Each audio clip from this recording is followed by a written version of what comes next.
But first this week, the sentencing of triple killer Nicholas Prosper, the teenager from Luton who murdered his mother, brother and sister.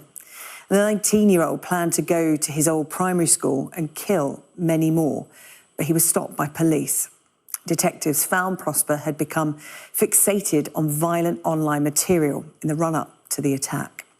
It came as a Sky News survey revealed that teenagers are routinely being exposed to inappropriate, extreme material on the internet, with it often appearing unprompted.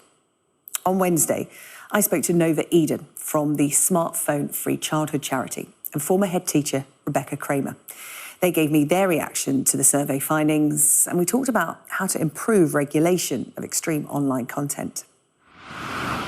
I think that the survey findings are not surprising, unfortunately, based on my experience of running schools where we've always banned smartphones in our school, and we would call for the government to take a really clear line on banning smartphones in schools. We think that children deserve to learn in an environment that is distraction-free, and smartphones are a huge distraction. However, what this survey shows is that it's not that simple. Children are accessing this content that is unregulated, is driven by algorithms. It's hugely damaging in their bedrooms, in people's homes. And so we do need a much wider conversation on this, and we do need the government to take a much clearer stance on this to equip and empower parents and schools to be able to make bold decisions around these things. Yeah. Nova, a growing number of schools are doing their part in banning schools. You speak to most schools now, and if they haven't banned them, they've certainly got a mobile phone policy. Parents are more alive to the issue than ever, and I know that your movement is part of that, to have the discussion between parents and schools in terms of keeping children away from smartphones.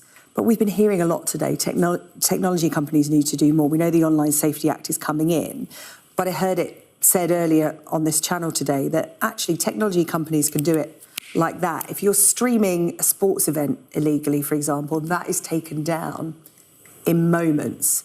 Yet all of this information is just swirling out there, and they keep saying it's hard to take down. I don't think people are buying that anymore, are they? Well, I think we know that tech companies have been pushing dangerous and harmful content into our children's newsfeed for many years.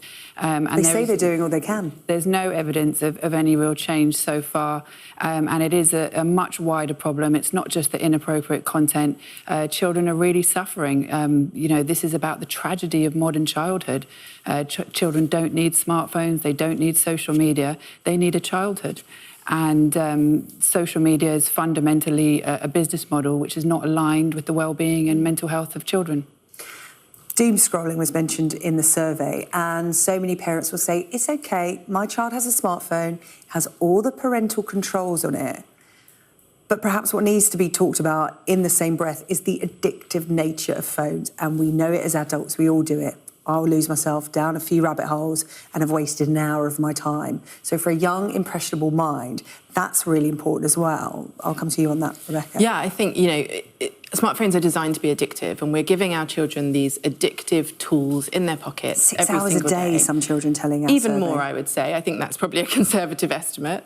And we are kidding ourselves that we can educate our children, whose brains and bodies are not yet fully developed, to cope with this highly addictive thing that, as you've just said, we are also struggling with as grown-ups. And sometimes we hear people talking about, you know, we teach children how to have healthy relationships and how to avoid drugs and alcohol, and we can kind of do those things. But it's not the same. It's not the same as teaching a child about something that we are fully aware of ourselves.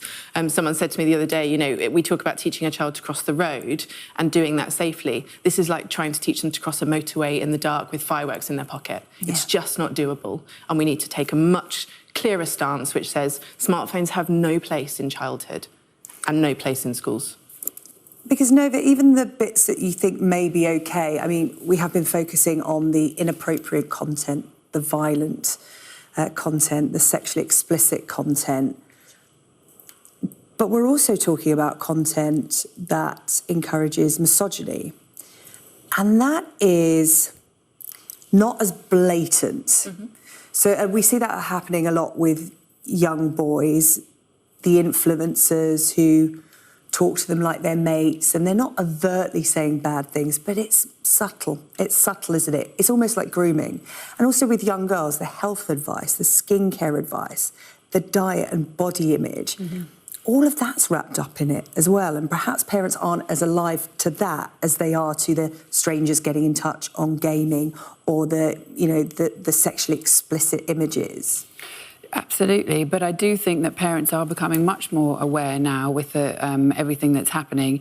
But what we really need in this country is our government to step up, because all around the globe, governments are taking decisive steps to remove smartphones from schools and to prohibit social media for under 16s. Where's it being done at the moment, where it's being effective? Because this is still new. Even those countries that are implementing measures faster than the UK, it's still very new, isn't it? It's new territory. Yes, it is very new, but in Ireland and Australia, they just banned social media for under 16. The Irish Health Minister recently said that this is a public health emergency, and I completely agree. We need our government to take decisive steps to protect children. We can't expect them to self-regulate. These devices are designed to be highly addictive. We know that there are an array of problems that are happening because of social media and smartphones, which have all been correlated to excessive screen time and excessive use. And we really need to make meaningful, accelerated change for our children and reclaim childhood.